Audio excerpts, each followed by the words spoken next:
A mensagem apareceu no grupo da família Silva no WhatsApp às 11h47 de uma terça-feira. Pai, Gabriel, tomamos uma decisão.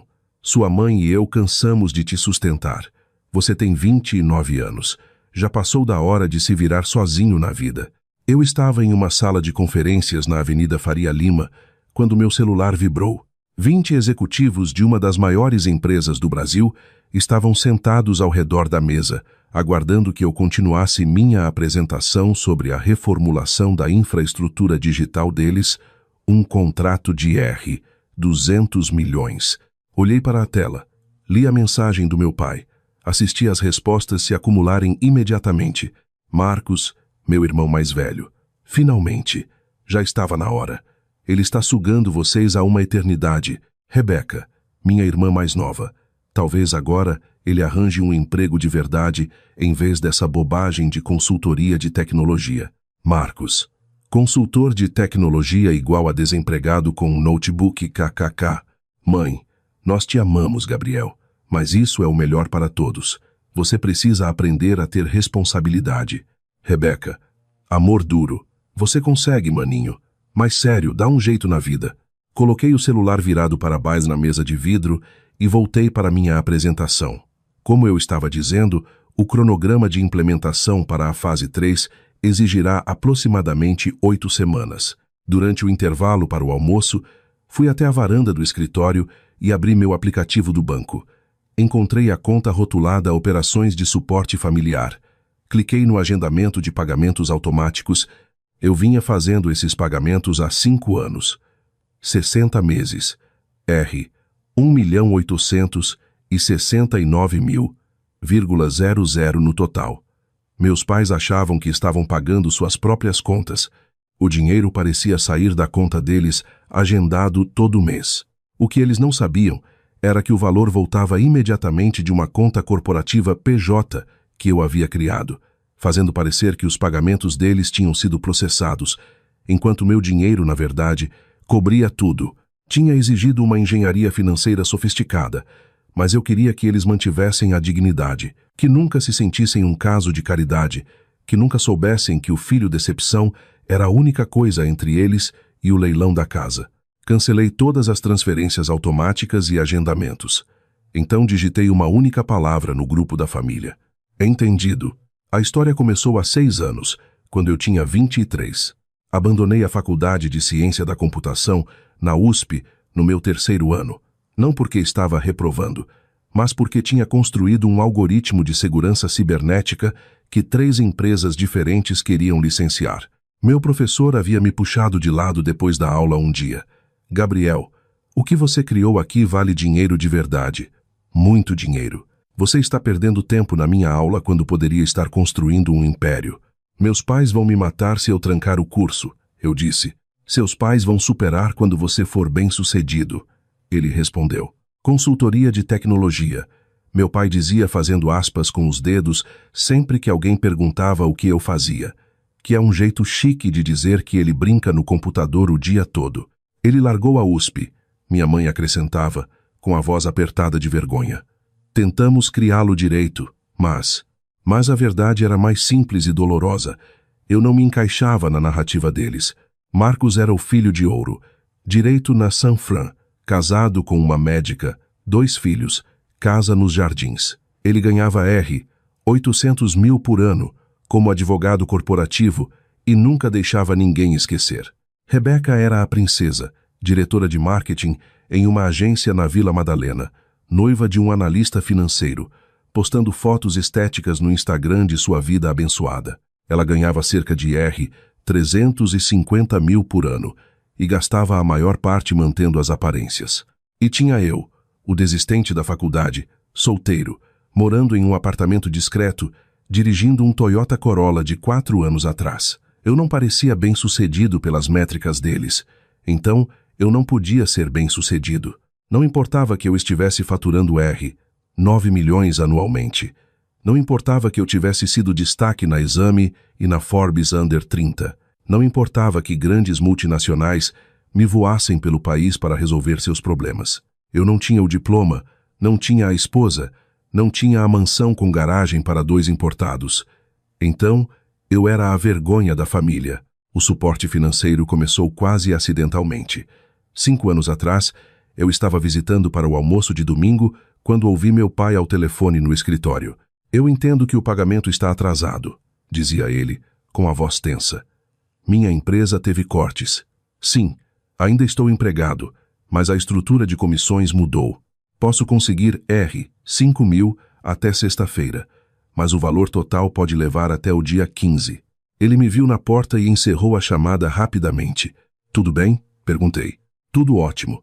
Apenas um ajuste de fluxo de caixa. Nada com que você precise se preocupar. O tom dele deixou claro que a conversa havia acabado. Fiz uma investigação discreta na semana seguinte. Meu pai trabalhava com vendas de imóveis comerciais, um setor que tinha levado uma surra na crise econômica. As comissões dele tinham caído 60%. O trabalho administrativo de meio período da minha mãe trazia talvez 60.000 por ano. Eles estavam se afogando, mas nunca admitiriam, especialmente não para mim. Não para o filho desistente que jogou fora seu futuro. Então configurei a estrutura da conta corporativa. Fiz parecer que os pagamentos estavam sendo processados normalmente da conta corrente deles, enquanto meu dinheiro cobria tudo. Eles nunca saberiam, nunca se sentiriam envergonhados, nunca me deveriam nada. Eu disse a mim mesmo que era temporário. Apenas até as comissões do pai voltarem. 5 anos depois, elas ainda não tinham voltado. O primeiro sinal de que algo estava errado veio 3 dias depois que cancelei as transferências. Eu estava em Recife, no Porto Digital, para uma reunião com clientes quando meu telefone tocou. Número desconhecido. Ignorei. 2 horas depois, outra ligação. Mesmo número. Então, uma mensagem de voz. Senhor Silva, aqui é Fernanda, gerente da sua conta Personalité. Estamos ligando sobre o financiamento do imóvel em Alphaville. Consta um pagamento devolvido por insuficiência de fundos, o que é incomum para esta conta. Por favor, nos retorne assim que possível. Eles ligaram para meus pais também, claro, mas o número no arquivo para consultas de segurança da conta era o meu. Um detalhe que arranjei anos atrás, para que eu soubesse imediatamente se algo desse errado. Nada deu errado, porque eu sempre garanti que o dinheiro estivesse lá. Até agora. Deletei o correio de voz e abri meu e-mail. Enviei uma mensagem para meu advogado. Com efeito imediato, descontinue todas as estruturas de suporte financeiro para as contas da família Silva. Avise-me se alguma instituição entrar em contato. A resposta dele veio em minutos. Entendido. Você tem certeza? Isso criará estresse financeiro imediato para eles. Tenho certeza. O grupo da família ficou quieto por quase uma semana. Então, na segunda-feira à noite seguinte, meu telefone explodiu. Mãe. Gabriel, você tem tido algum problema com seu banco? Estamos recebendo alguns avisos estranhos. Eu estava em um jantar de negócios. Olhei a mensagem e deixei o telefone de lado. 20 minutos depois. Pai. Gabriel, preciso que você me ligue. É importante. Então, Marcos. Ei, mãe e pai estão tentando falar com você. Atende a porcaria do telefone. Rebeca, onde você está? Emergência familiar. Terminei meu jantar, dirigi para casa, servi uma taça de vinho e abri o grupo. Estou aqui. Qual é a emergência? Pai, me liga. Não é conversa por texto. Estou disponível para falar aqui. 3 pontos apareceram e desapareceram várias vezes. Pai, houve algum tipo de erro bancário. Vários pagamentos voltaram esta semana. Hipoteca, parcelas dos carros, contas. Estamos tentando resolver, mas o banco diz que a fonte de pagamento de backup foi descontinuada. Tenho você listado como contato da conta por algum motivo. Talvez de quando você morava aqui. Eles te ligaram? Minha frequência cardíaca permaneceu perfeitamente calma. Eu passei 5 anos me preparando para este momento, embora esperasse que nunca chegasse. Eles ligaram. Eu disse a eles que não estou mais associado a essas contas. Mãe, o que você quer dizer? Gabriel, isso é sério. Podemos pagar multas e juros. Eu entendo. Isso parece estressante. Marcos, cara, qual é o seu problema? Ajude-os a resolver isso. Não tenho certeza do que vocês querem que eu faça. O pai disse que vocês cansaram de me sustentar, então estou sendo independente como todos queriam. Assumo que todos vocês estão cuidando de suas próprias finanças também. Rebeca, não é hora para suas gracinhas. Mãe e pai precisam de ajuda com o que especificamente? Pai. Gabriel, não tenho tempo para qualquer ponto que você esteja tentando provar. Você mudou algo no banco? Você fechou alguma conta? Tomei um gole de vinho, olhei para o meu telefone, pensei em 5 anos de pagamentos secretos, 5 anos de piadas de menino da informática, 5 anos sendo apresentado como nosso filho que largou a faculdade. Fechei uma conta corporativa que estava lidando com alguns pagamentos automatizados. Ela não está mais ativa. Mãe, que pagamentos? Várias contas. Mas como o pai disse, vocês cansaram de me sustentar, então imaginei que não precisavam mais de mim envolvido nas finanças de vocês. Houve uma longa pausa.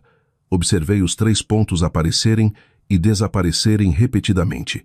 Pai, do que você está falando?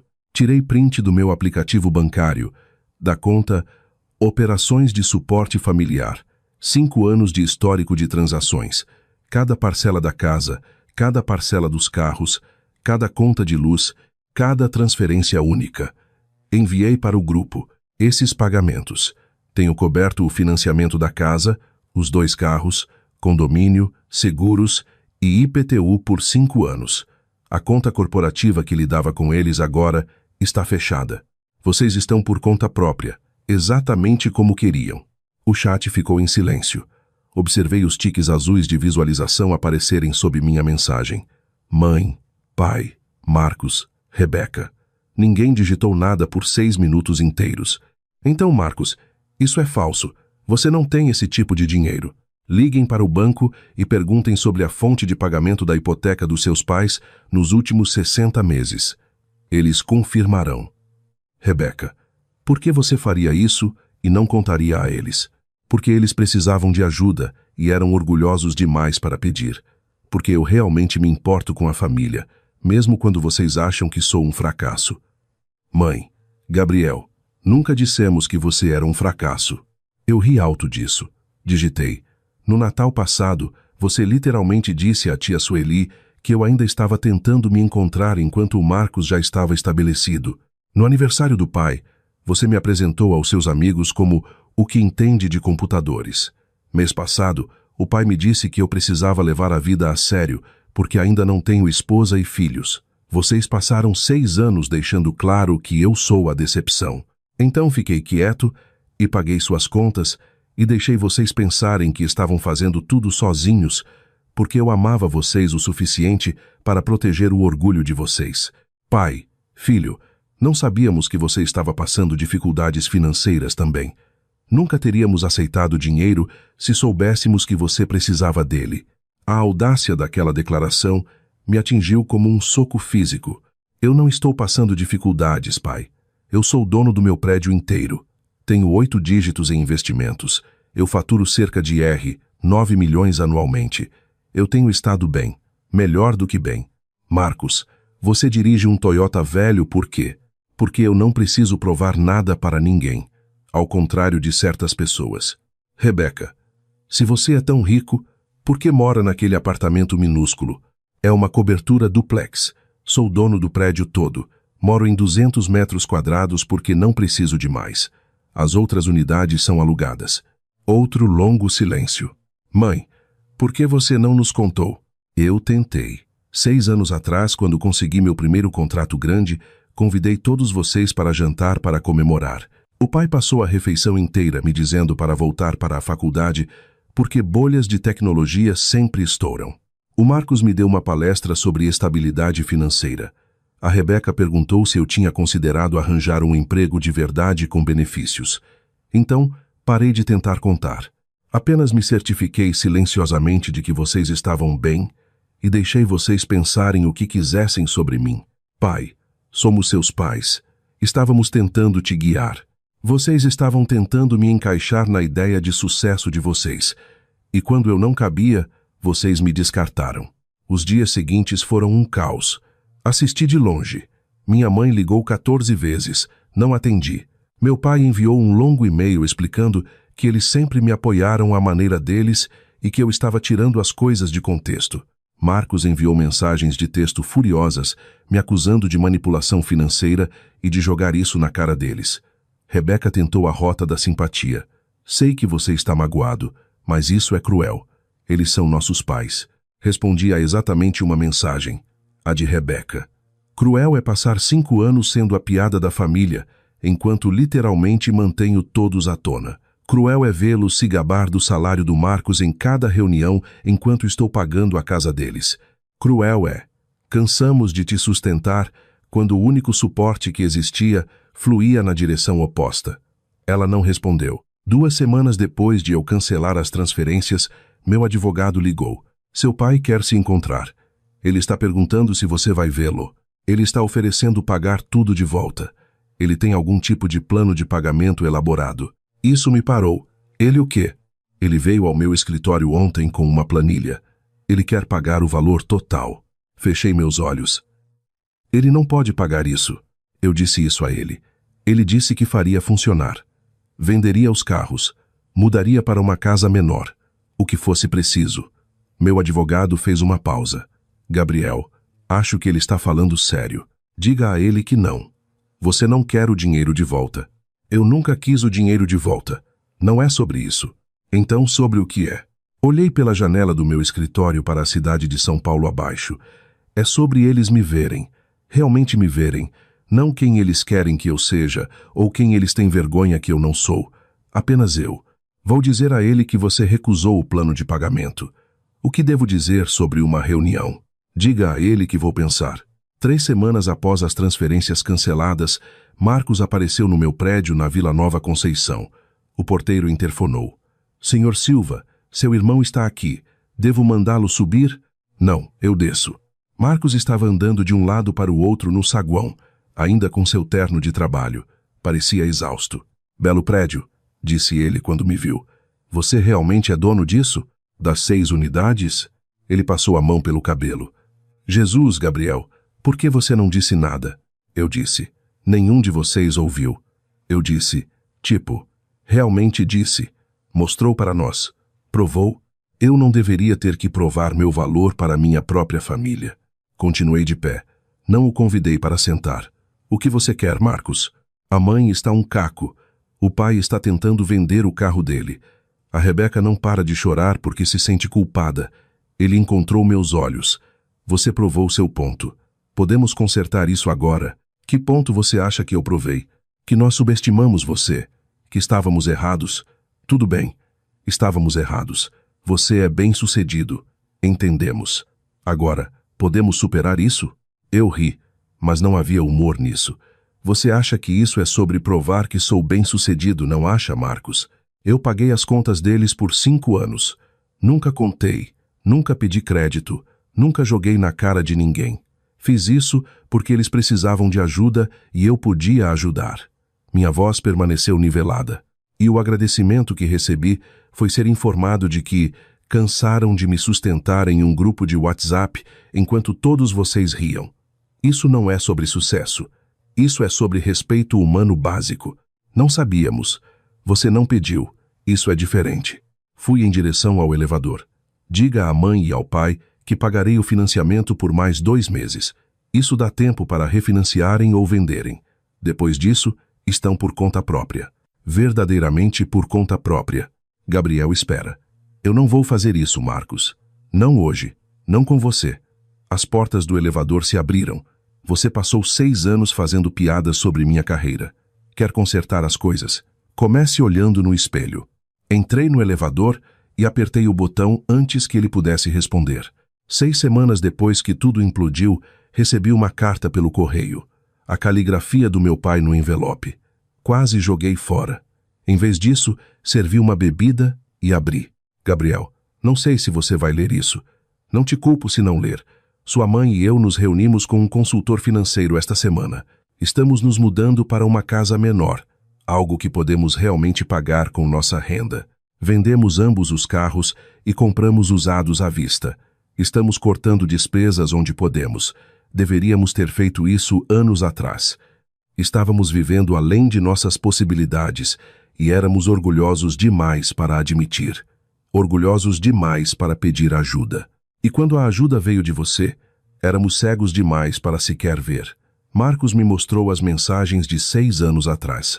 Quando você tentou nos contar sobre seu primeiro grande contrato, li o que escrevi para você naquela noite. Bolhas de tecnologia sempre estouram. Arrume um emprego de verdade. Não me lembro de dizer essas coisas, mas acredito em você que disse: não estou pedindo perdão, não estou pedindo nada, só quero que saiba que eu te vejo agora. Vejo o que você construiu, vejo o que fez por nós, vejo quem você é, e sinto muito que tenha sido preciso perder tudo para abrir meus olhos. Te amo, filho. Tenho orgulho de você. Eu deveria ter dito isso mais vezes. Eu deveria ter dito isso alguma vez, pai. Li 3 vezes. Coloquei na mesa. Peguei de volta e li novamente. Então liguei para meu advogado. O plano de pagamento que meu pai propôs. Ele ainda está oferecendo? Sim. Ele tem ligado semanalmente para perguntar se você reconsiderou. Diga a ele não novamente. Diga que a dívida está perdoada. Toda ela. Gabriel, você tem certeza? Diga a ele que nunca foi um empréstimo. Era família cuidando de família. Diga a ele. Fiz uma pausa. Diga a ele que estou liberando os quase 2 milhões de reais com uma condição. Qual é? Que ele pare de tentar me pagar de volta e comece a construir a vida que ele pode realmente pagar. A vida honesta, sem mais manter as aparências. Vou avisá-lo. Depois que desliguei, fiquei sentado com a carta por um longo tempo. O perdão não era um interruptor. Eu não podia simplesmente acioná-lo e fazer tudo ficar bem. A mágoa ainda estava lá. 6 anos de descaso, zombaria, sendo tratado como a vergonha da família. Mas eu podia escolher não deixar essa mágoa definir o resto do nosso relacionamento. Eu podia escolher ser a pessoa que ajudou sem manter um placar, mesmo quando, especialmente, quando não foi reconhecido. Porque era quem eu sempre tinha sido por baixo de tudo. 2 meses depois, concordei em tomar um café com minha mãe. Nos encontramos em uma padaria tranquila na Vila Mariana, a meio caminho entre nossas casas. Ela parecia menor do que eu lembrava, mais velha. Seu pai e eu fechamos a compra da casa nova ontem, disse ela. 3 quartos, térrea, prestação acessível, é aconchegante, mais simples. Que bom! Marcos e Rebeca nos ajudaram na mudança. Nos livramos de tanta coisa, coisas que mantínhamos apenas para, eu não sei, preencher espaço. Ela mexeu o café, para parecermos bem-sucedidos. Não respondi. Gabriel, preciso te dizer uma coisa. Ela encontrou meus olhos. Quando você tinha 16 anos, montou aquele computador com peças que economizou para comprar. Você estava tão orgulhoso. E lembro do seu pai dizendo que não entendia por que você gastaria dinheiro naquilo quando poderia simplesmente ter comprado um pronto na loja. Lembro que você tentou explicar que aprendeu muito montando, que era melhor do que qualquer coisa que pudesse comprar, que queria entender como as coisas funcionavam, não apenas usá-las. A voz dela falhou, e nós não ouvimos. Não vimos que você já estava se tornando quem é agora. Só vimos um garoto gastando dinheiro, Gabriel. Fizemos isso de novo e de novo. Cada vez que você tentava nos mostrar quem era, dizíamos para ser outra pessoa, alguém que pudéssemos entender, alguém que se encaixasse na nossa ideia de sucesso. Lágrimas rolaram por suas bochechas, e você se tornou bem-sucedido de qualquer maneira. Se tornou generoso. Se tornou bom apesar de nós, não por causa de nós. Entreguei a ela um guardanapo. Não sei como consertar 6 anos de cegueira, disse ela. Não sei se você sequer quer que eu tente, mas estou pedindo, não para as coisas voltarem a ser como eram, porque como eram estava quebrado. Estou pedindo se podemos construir algo novo, algo honesto. Pensei na carta do meu pai, em Marcos aparecendo no meu prédio, na mensagem de texto de desculpas de Rebeca, que lentamente mudou de defensiva para genuinamente arrependida. Eu não preciso que você conserte 6 anos, disse calmamente. Preciso que você me veja nos próximos 6, e nos 6 depois disso. Preciso que pare de medir minha vida contra a do Marcos, ou da Rebeca, ou de qualquer outra pessoa.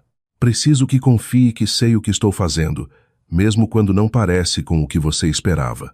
Podemos fazer isso. Eu posso fazer isso. Você pode? Quero tentar. Ela estendeu a mão sobre a mesa, parou pouco antes de pegar a minha. Você vai me deixar tentar? Olhei para ela. Realmente olhei para ela. Vi o arrependimento. Vi o luto pelo que ela quase perdeu. Vi a mãe que uma vez me ajudou com projetos de feira de ciências antes que a decepção se instalasse. Sim, eu disse finalmente. Vou deixar você tentar. O grupo da família ficou quieto por 3 meses. Ninguém o usava. Muitas lembranças ruins. Então, um dia, um novo chat apareceu. Recomeço, com apenas 4 membros. Mãe, pai, Marcos, Rebeca e eu. Pai, Gabriel. Vi uma matéria sobre contratos de segurança cibernética corporativa. Me fez pensar em você, mandando o link caso seja interessante. Anexado estava um artigo do Valor Econômico sobre o setor exato em que eu trabalhava. Encarei meu telefone. Meu pai nunca, em 6 anos, havia me enviado nada relacionado ao meu trabalho real. Obrigado, pai. Na verdade, sou citado nesta matéria. Parágrafo 3. Pai, é mesmo? Vou ler tudo agora. Isso é incrível, filho. Mãe, nosso filho no Valor Econômico, mandando para todos que conhecemos. Marcos, isso é realmente muito legal.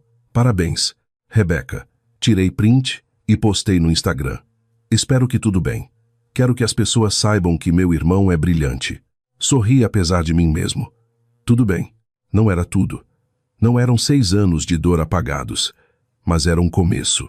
1 ano depois de eu cancelar aquelas transferências, passamos o Natal na casa nova dos meus pais. Era menor que a antiga em Alphaville.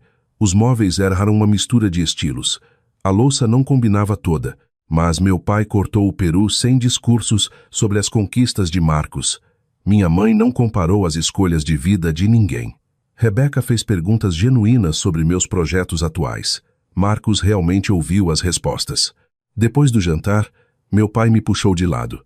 Tenho frequentado um workshop de responsabilidade financeira, disse ele. Aprendendo a orçar corretamente, viver dentro das possibilidades. Todas as coisas que eu deveria ter aprendido décadas atrás. Isso é bom, pai. Queria te mostrar uma coisa. Ele pegou o telefone e me mostrou um aplicativo de controle financeiro. Veja, tudo rastreado. Renda, despesas, economias. Estou 3 meses adiantado em todas as minhas contas agora, usando meu próprio dinheiro. O orgulho na voz dele fez meu peito apertar. Fico muito feliz, disse honestamente. Sei que não posso pagar o dinheiro que você nos deu, mas posso pagar a lição que você me ensinou. Ele encontrou meus olhos. Que o verdadeiro sucesso não é sobre parecer bem-sucedido, é sobre ser honesto, ser estável, ser o tipo de pessoa que ajuda os outros sem precisar de crédito. Você me ensinou essa lição primeiro, disse calmamente. Antes das coisas ficarem complicadas. Você costumava ajudar os vizinhos a consertar os carros de graça. Lembra? Ele piscou, surpreso. Eu tinha esquecido disso. Eu não tinha. É quem eu achava que os pais deveriam ser. É quem eu tentei ser. Ficamos ali na cozinha modesta dele, na casa que ele podia realmente pagar. E pela primeira vez em 6 anos, senti que ele realmente me via. Tenho orgulho de você, Gabriel. Do trabalho que faz, da pessoa que é. Eu deveria dizer isso mais vezes. Sim, eu disse. Deveria. Tenho orgulho de você, filho. Obrigado, pai. Não era tudo, mas era o suficiente. 2 anos após o grupo de bate-papo que mudou tudo, consegui meu maior contrato até hoje. Uma reformulação de segurança cibernética de R, 1 bilhão para um órgão federal em Brasília. O contrato era registro público. Saiu no noticiário não apenas notícias de tecnologia, mas no Jornal Nacional. Meu telefone tocou às 7 da manhã, no dia seguinte ao anúncio. Gabriel, sua mãe e eu acabamos de ver na Globo. Você realmente acabou de assinar um contrato bilionário. É um contrato de 3 anos, mas sim. Silêncio do outro lado. Então, meu Deus. Isso é. Eu nem tenho palavras. É um bom contrato, Gabriel. A voz dele estava embargada. Eu sinto muito. Pelo quê? Por cada vez que te disse para arranjar um emprego de verdade. Por cada vez que insinuei que você não era bem-sucedido. Por cada vez que fiz você sentir que precisava se provar. Ele fez uma pausa. Você estava dando voltas em torno de todos nós, e éramos estúpidos demais para ver. Não era sobre dar voltas em ninguém. Eu sei. É isso que torna tudo pior. Você não estava tentando nos humilhar. Você estava apenas sendo você mesmo, fazendo seu trabalho e cuidando da sua família. e nós te punimos por isso. Olhei pela janela do meu escritório para o sol da manhã, nascendo sobre São Paulo. Estamos bem, pai. Sério? Estamos? Sim, estamos. E eu falava sério. Alguns finais não são perfeitos. Algumas feridas familiares não cicatrizam totalmente. Mas alguns relacionamentos são reconstruídos, não no que eram, mas em algo diferente. Algo honesto. Meus pais nunca conheceram a versão de mim que precisava da aprovação deles. Essa versão deixou de existir no dia em que cancelei aquelas transferências. Mas eles conhecem a versão de mim que existe agora. Aquele que é bem-sucedido em seus próprios termos.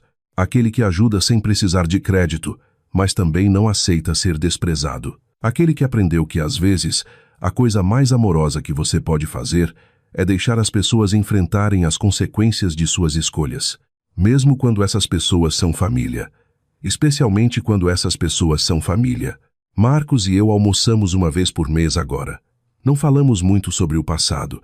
Falamos sobre trabalho, sobre a vida, sobre coisas que importam. Rebeca me liga para conselhos reais de tecnologia. Ela está abrindo um e-commerce próprio. Menor que meus empreendimentos, mas honesto. Dela.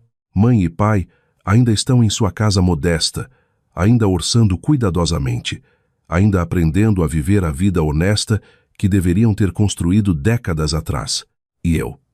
Ainda estou na minha cobertura, ainda dirigindo meu Corolla, ainda construindo empresas e fechando contratos e ajudando pessoas que precisam. Mas agora minha família sabe quem eu sou. Se você também acredita que o sucesso real não precisa de plateia, deixe um gostei e compartilhe essa história com quem precisa ouvir isso hoje.